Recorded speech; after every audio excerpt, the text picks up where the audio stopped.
Welcome to the third lecture of the course. In this lecture, we will learn to import videos from our gallery to Kinemaster app. To do that, tap on the media and import videos you want to edit.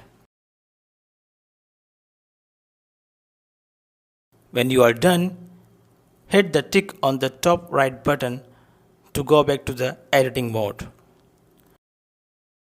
You can move around the video by tapping it, drag it to the left and right. You can pinch to zoom in and out the footage.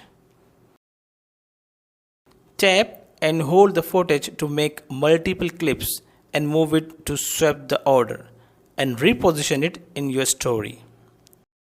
We have imported a clip and have played with it. In the next lecture, we will apply some color effects to this clip. You must be surprised to hear it, but honestly, I have a reason to do it. I see you in the next lecture.